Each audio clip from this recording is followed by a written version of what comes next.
Mesdames, Messieurs, bonjour et bienvenue dans ce journal. Le président de la République par intérim, accompagné des autorités militaires, a rendu visite hier aux forces françaises venues appuyer l'armée malienne pour la reconquête des territoires occupés. C'était à la base 101 de Sénou. Dioncounda Traoré a salué l'armée française pour son intervention rapide sur le terrain. Compte rendu, Ibrahima Traoré. Le président de la République par intérim à la base 101 pour témoigner de la reconnaissance du peuple malien à l'armée française. Premier acte, le salut au drapeau et la revue troupe.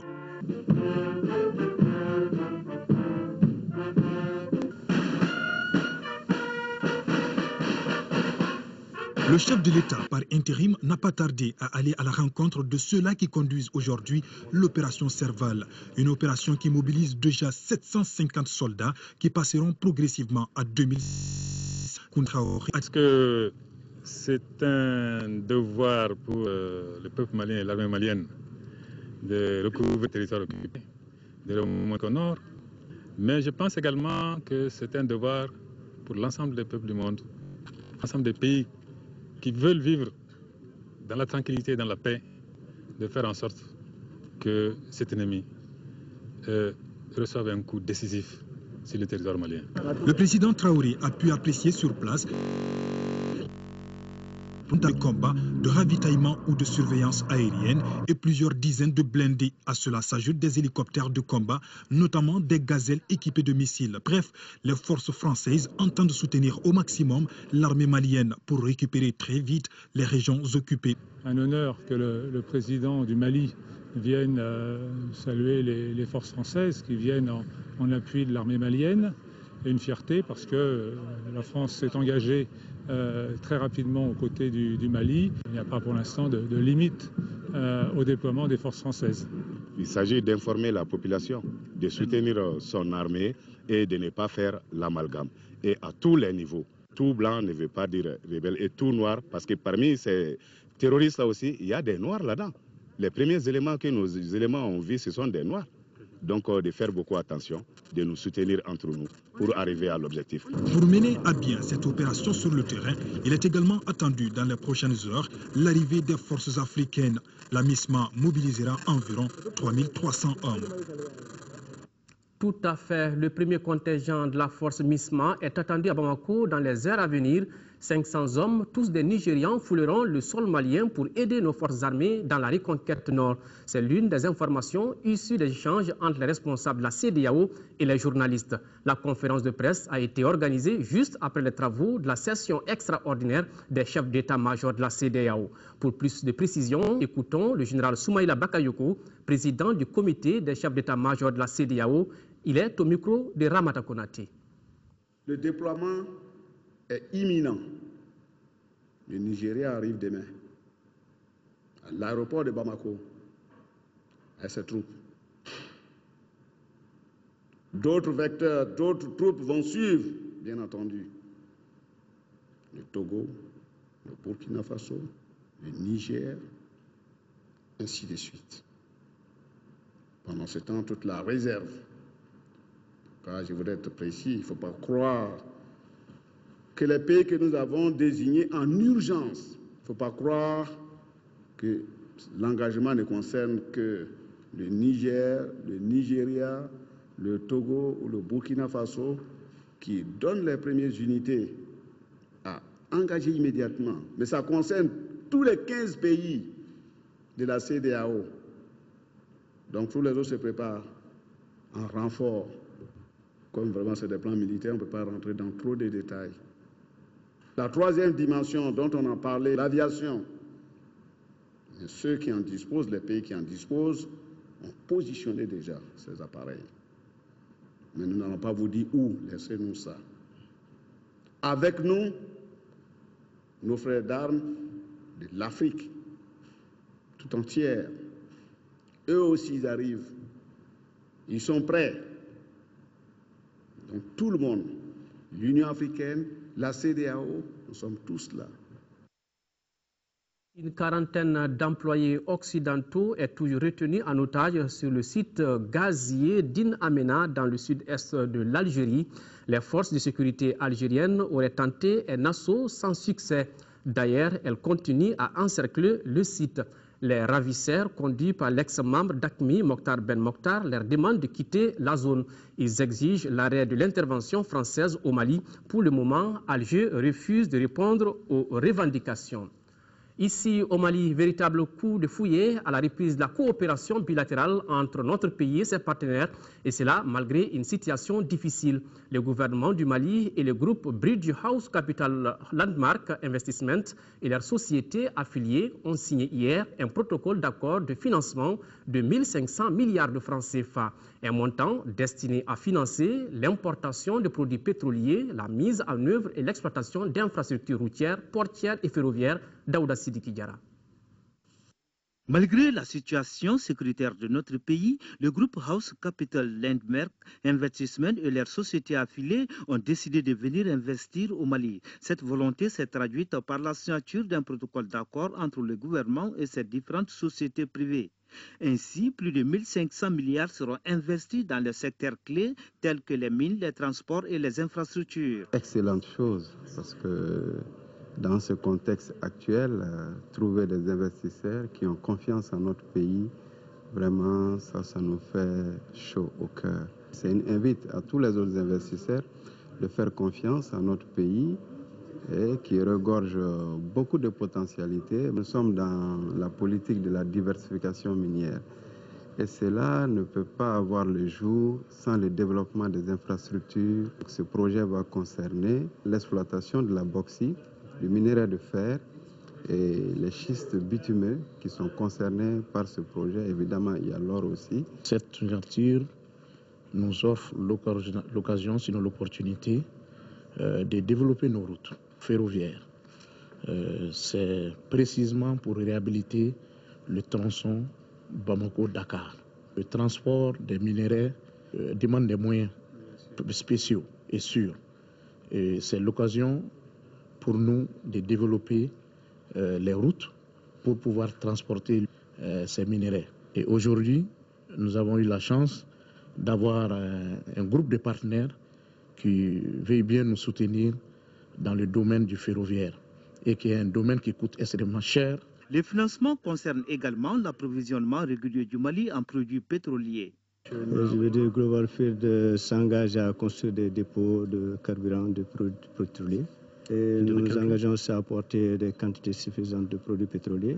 Ainsi, les investissements massifs projetés dans notre pays vont permettre de traduire dans la réalité le concept de diversification des ressources minières, pétrolières et gazières prôné par le gouvernement du Mali.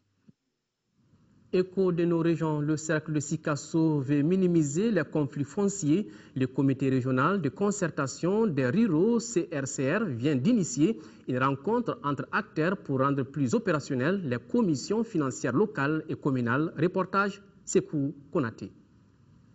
En initiant cette rencontre qui vise à mettre en action les commissions foncières locales et communales du cercle de Sikasso, le comité régional de concertation des ruraux, avec l'appui de la coopération suisse, veut actionner un dispositif mis en place depuis bientôt 2 ans et dont l'inertie est aujourd'hui palpable avec la recrudescence des conflits fonciers à travers le cercle et la région. Quand tu vois l'esprit de la loi d'orientation agricole qui a d'abord une base sociale avant d'être juridique, donc trouve qu'il faut que l'ensemble des maillons de notre société à travers ces commissions arrivent à travailler normalement pour éviter tous les conflits. Occasion donc pour l'administration locale de rappeler les attributions et modalités de fonctionnement de ces commissions. Procéder à la conciliation des parties à un litige foncier agricole. Participer à l'institution du cadastre au niveau des collectivités. Participer à l'élaboration et à la mise en œuvre de la politique de gestion foncière des collectivités. Donner un avis sur toutes les questions foncières dont elle est saisie.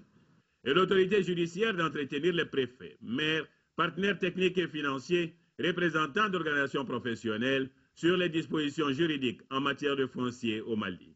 Donc, si les travaux de la commission aboutissaient à un règlement du différend, la commission établit un procès verbal de conciliation qui est transmis au tribunal de première instance ou en tout cas à la justice de paix dont relève la circonscription qui maintenant va homologuer cette conciliation qui aura maintenant la force d'un jugement exécutoire et qui va s'imposer à toutes les parties et à toute la communauté. Une rencontre qui aura sans doute un impact positif avec une baisse significative des conflits fonciers dans la région par une vitalité retrouvée des commissions foncières locales et communales. À Koulikoro, la communauté musulmane se mobilise en faveur de la défense de l'intégrité territoriale de notre pays. Lecture du Coran et bénédiction à la mosquée du vendredi ont été les temps forts de l'événement. Compte rendu Seydou Traoré. C'est pour répondre à l'appel du Haut Conseil islamique national que les musulmans de Koulikoro, imams, marabouts et prêcheurs se sont retrouvés pour cette séance de lecture et de bénédiction. Un exercice qui vient en soutien aux forces armées et de sécurité dans la marche vers la libération des régions du nord du Mali. Pour vaincre l'ennemi et un retour définitif de la paix dans notre pays, le Haut Conseil islamique, bureau régional de Koulikoro et ses fidèles ont lu le Coran à 2 reprises et le Yassine à 41 fois, de quoi justifier leur attachement à l'intégrité territoriale du Mali. Le bon Dieu même nous dit, demandez-moi, je vous exaucerai. Nous ne sommes que de pauvres esclaves. Nous sommes angoissés, nous sommes peinés. Donc c'est au bon Dieu qu'on fait toujours recours, comme le recommande toujours le bon Dieu. C'est pourquoi nous avons procédé directement à une fois de lecture du Coran et aussi bien que de Yassine, uniquement pour demander la clémence du bon Dieu, pour que le Dieu puisse nous soulager de ces angoisses. Les musulmans de la 2e région, à travers le Haut Conseil islamique, bureau régional de Koulikoro, condamnent avec la dernière rigueur l'agression de notre pays par certains groupes islamistes sans foi. Le bureau régional invite par la même occasion l'ensemble des musulmans à prier pour la sauvegarde de l'intégrité territoriale et la paix.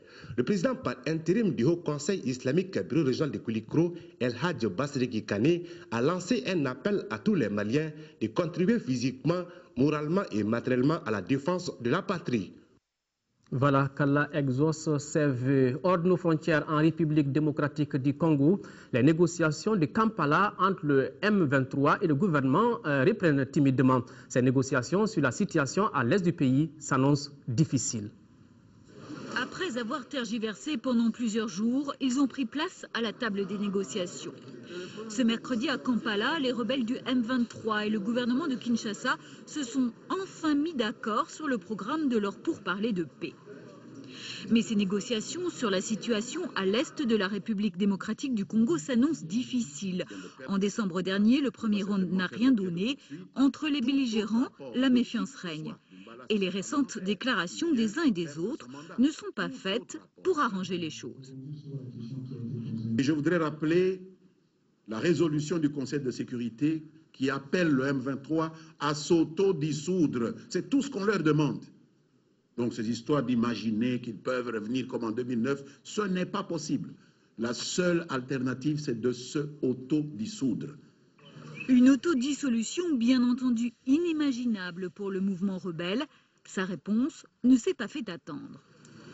Si telle est la position du gouvernement congolais, mais nous demandons de demander au gouvernement congolais de donner mandat à sa délégation pour pouvoir nous le dire sur la table des négociations et claquer la porte.